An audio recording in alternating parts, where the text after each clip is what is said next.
Hello and welcome to lecture series on electrodynamics. Today we are going to discuss Dirac delta function. But before going to dive into it, let's check this uh, divergence of our unit vector over R square. In fact, this is a let's assume a vector field V, which is 1 over R square, our unit vector. And we will see in chapter 2 this field is something like this. Model the electric field of a point charge. So this is a physical example of a field. Let's check the divergence of this vector field V. So del dot V is equal to, in spherical coordinate, it will become 1 over R square partial over partial R, then R square ER, where ER is the radial component of V or VR. So VR in this case is 1 over R square. So it will become 1 over R square partial over partial R, 1 and 0. So derivative of 1 is 0. So let's take the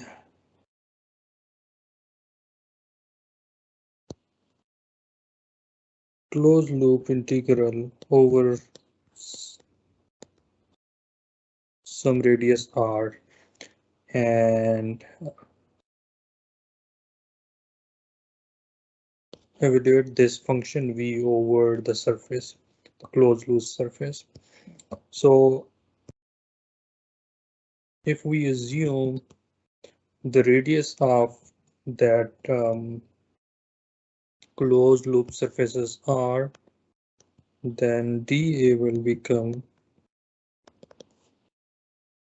R square sine theta d theta d phi R unit vector. So V dot dA will become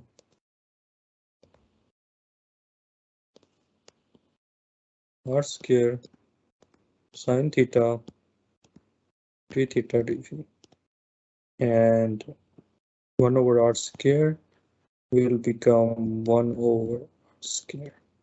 So it will become sine theta d theta d. And let's take the integral, and for surface which we took the radial direction, then we have the variation of theta and phi. So it will become V dot dA closed loop integral 0 to pi sine theta d theta and 0 to 2 pi d phi. So phi will become 2 pi after integration, and sine theta will become minus cosine theta from 0 to pi, and it will turn out to be 4 pi. So closed loop integral over of a function V over a radius R is 4 pi for this function V. Now we know the divergence theorem. The divergence theorem is, let's take integral of del dot V dot d tau. This is V dot d. So here we found del dot V is equal to 0, integral d tau is equal to, and we found V dot d is equal to 4 pi. So the left hand side is 0 and the right hand side is 4 pi. So that's mean we are violating the divergence theorem, or we can is something is wrong there because it's not satisfying the divergence theorem. So as I discussed earlier, that this is this expression belong to some physical fields Q over R square over R, and this is field of point charge at origin.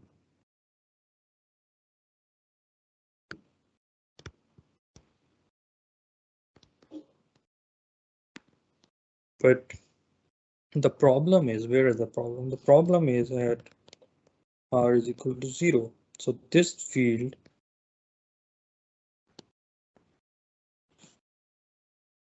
or either we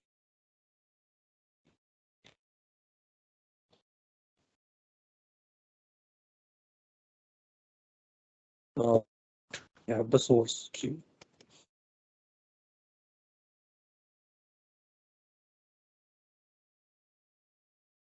So the problem is with the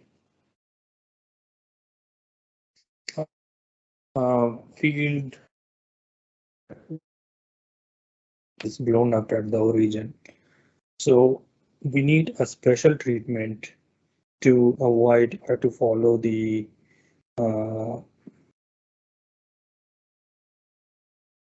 divergence theorem. So there comes special function where to avoid this inconsistency, and it's called the Dirac delta function.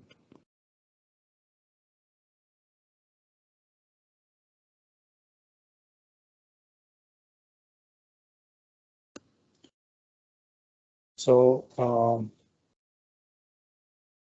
we have to discuss Dirac delta function in detail now.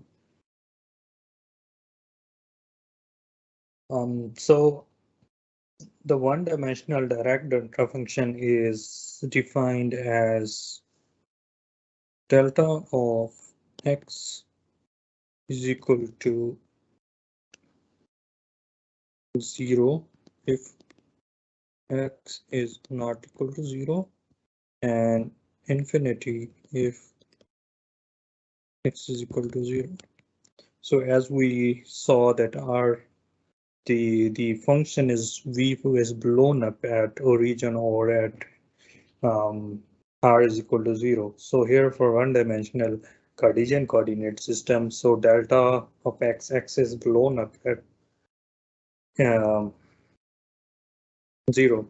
So we can express it or draw it. So we have minus infinity to infinity. And we usually draw like this. It's delta of x, and furthermore we use the condition and that area under this curve delta x dx is 1.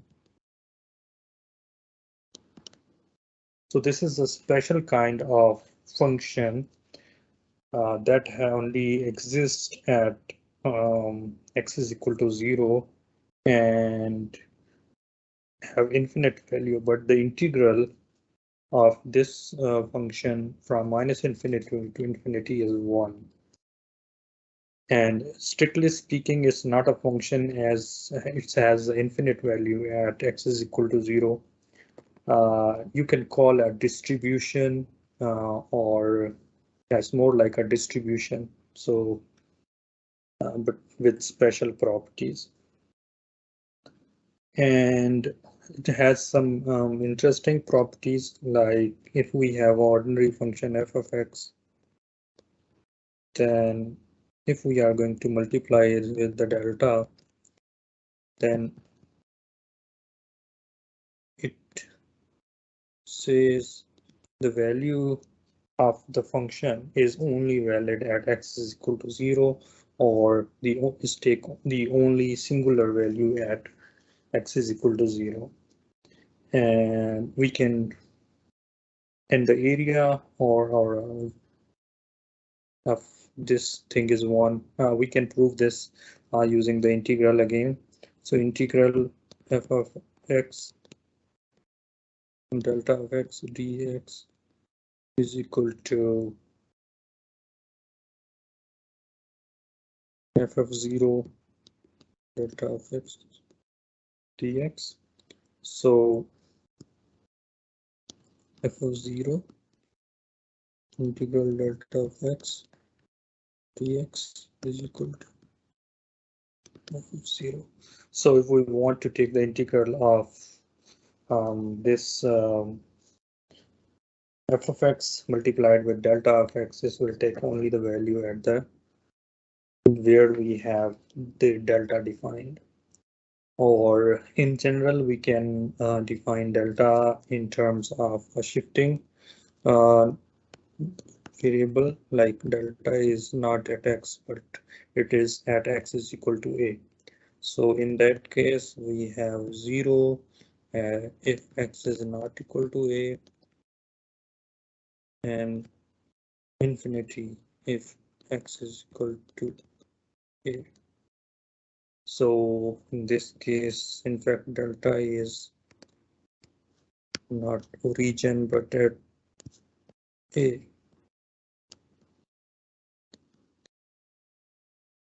Delta x minus a. And again, using the same shifting property, we can call it shifting property. The delta of x minus a will shift the whole function at only a with delta of x minus a. And the integral f of x delta of x minus a will return only f of. So we have an example 1.14, and we are given a function to resolve. We have x cubed delta of x minus 2 dx, and we are asked to find this integral. We can see that f of x is x cubed. So if we apply the formula above, this one, so it says integral 0 to 3 f of x delta of x minus 2 will become f of 2. So f of 2 is x cubed 2 cubed is equal to 8.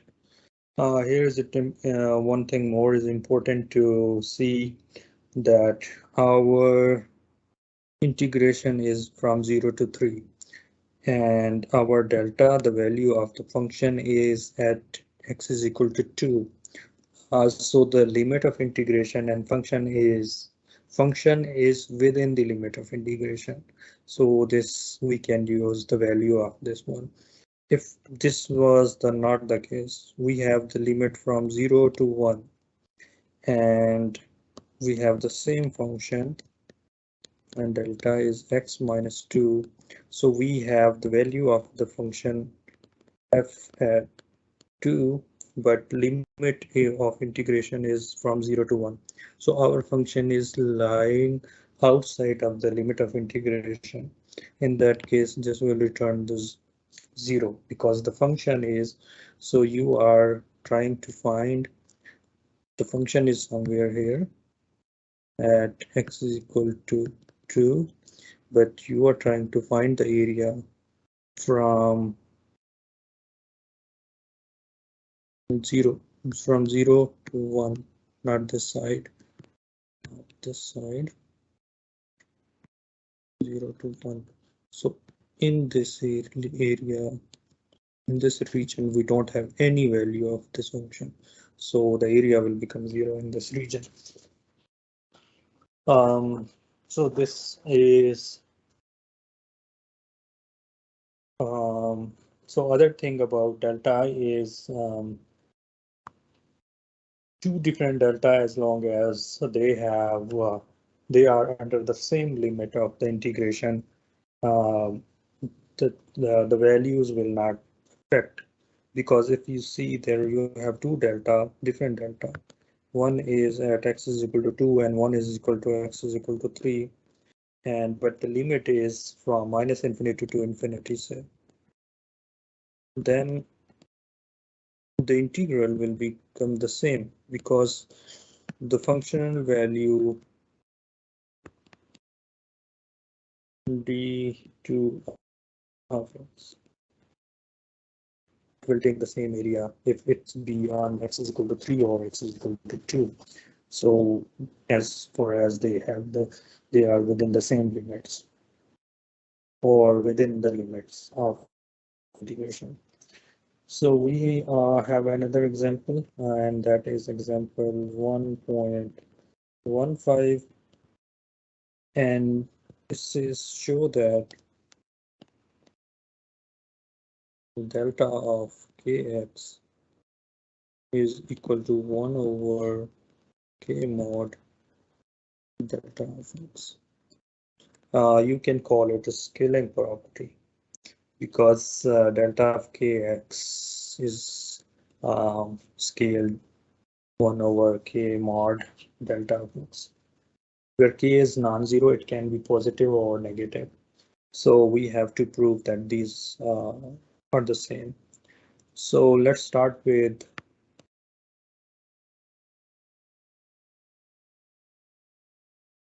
minus infinity to infinity f of x delta of kx dx.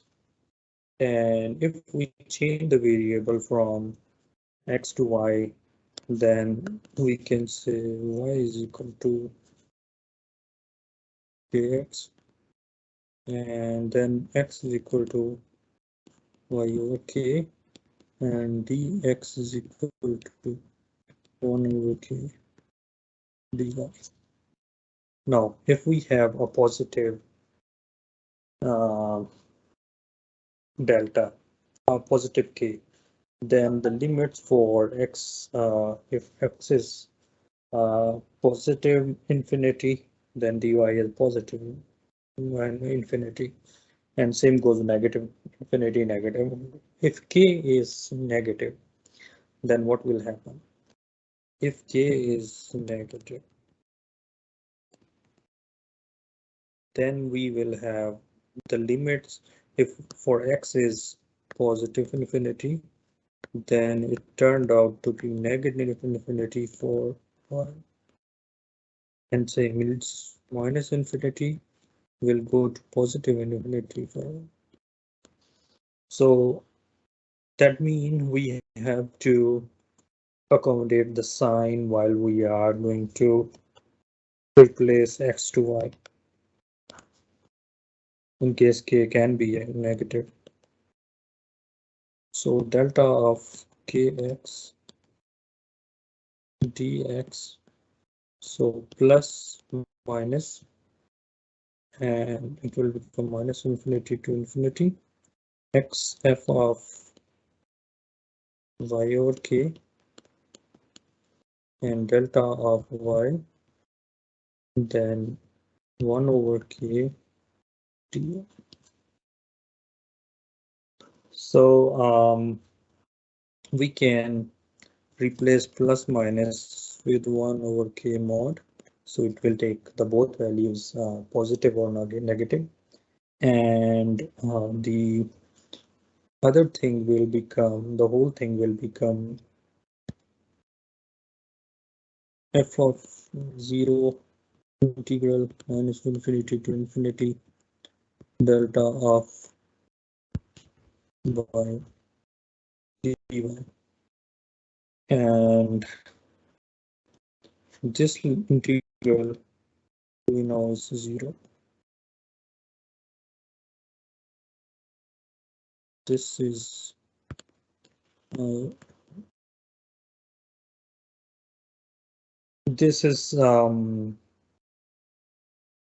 same as we have delta of x. If we take the integrals out, and then it will become the delta of x, and by reversing the order, so this is delta of kx on this side, and this is 1 over k mod delta x or y. It doesn't matter because integral minus infinity to infinity delta of y dy will become 1.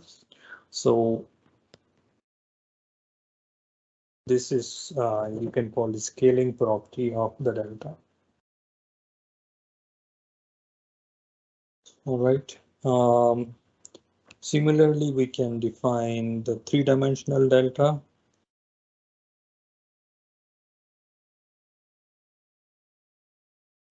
So three-dimensional delta is just generalization of the one-dimensional delta, and we can express delta of R is equal to delta of X, delta of Y, delta of Z, and R is again vector X plus Y plus Z. So integral of three-dimensional delta dx dy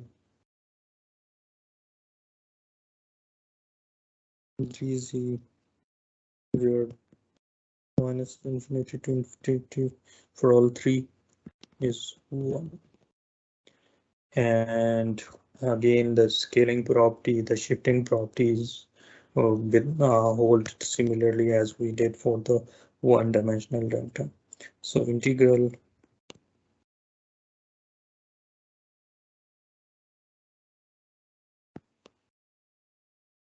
f dot r fr d tau is equal to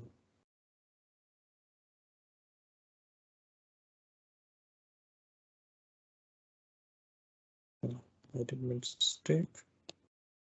So I was trying to put delta of cube of r minus a. D tau will become f of the shifting property. Now let's go back to our divergence of 1 over r over r unit vector over r. So with this definition, it will become 4 pi delta cube over r. So if we take the integral of this right over r square d tau, then it will turn out to be 4 pi integral delta cube of d tau is equal to 4 pi, which was the right side of the, which was equal to again v dot dl. So holding the divergence theorem.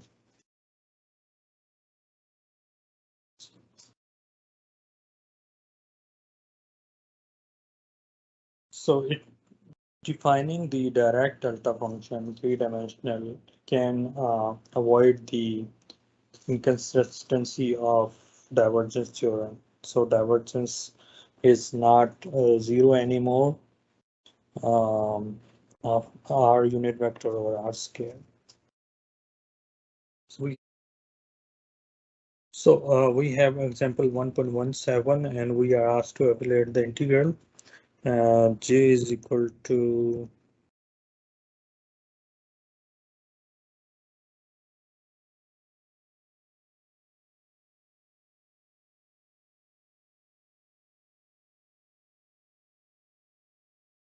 integral V R square plus 2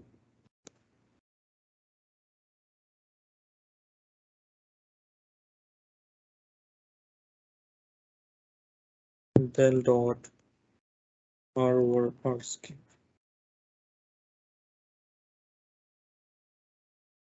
And the so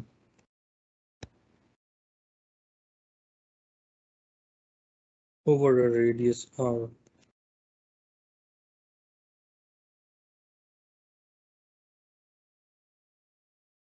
So we can solve this with two different methods. The solution one is just to apply the delta functional properties, and we know that this del R over R will become R square plus 2 integral over V, and then this del dot R we define 4 pi delta of cube R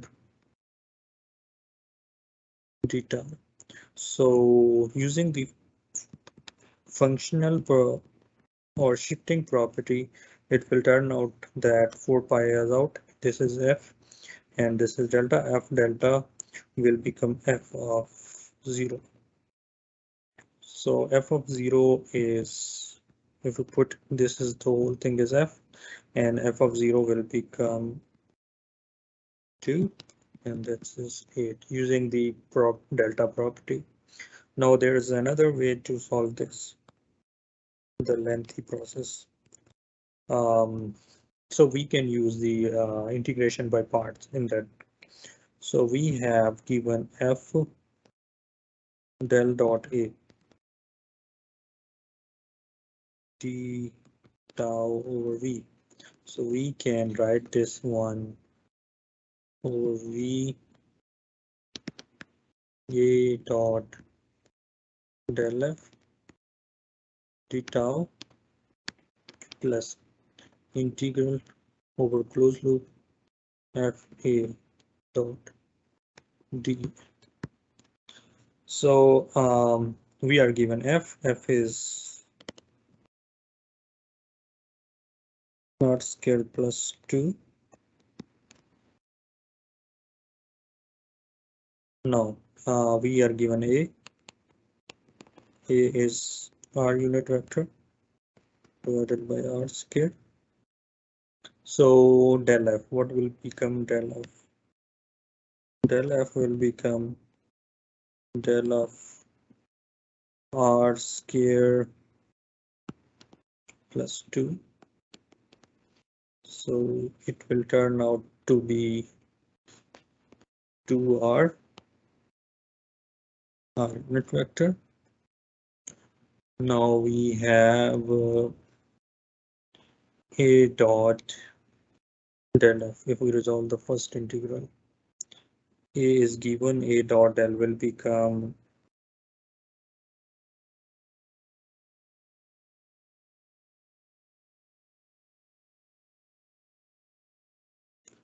R dot R1 2R into 2 1 over R square into 2 over.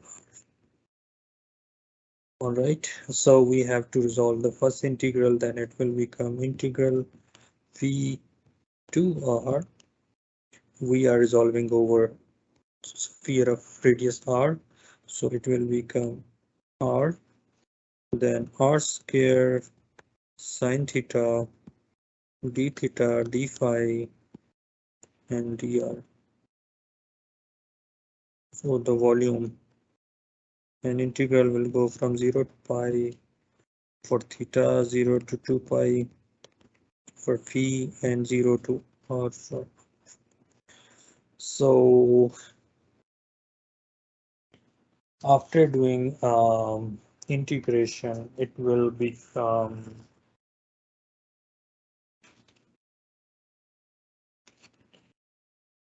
this whole integral will resolve 4 pi r.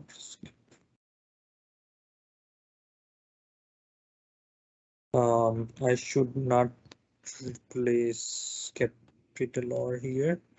I should keep, because integral is on the variable, so we can't do this.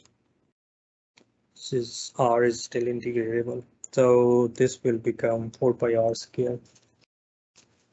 And now let's draw the second integral. For second integral we need dA, and for this case with the radius of r, so dA will become r square. We have a fixed surface with a radius r, so it will become r square sine theta d theta d phi and r unit vector.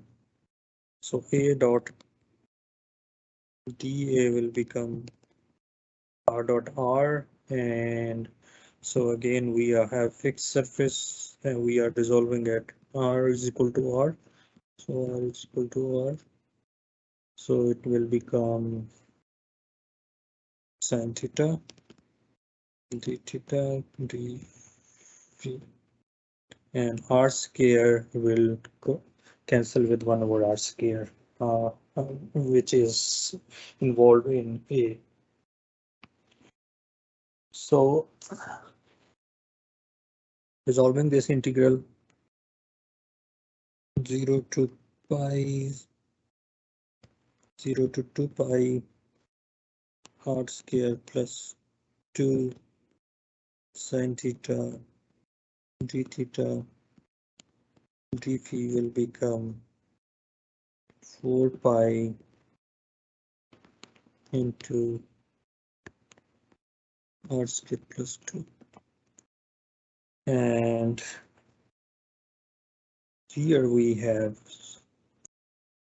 minus this plus this, so the total integral, which is integral r square plus 2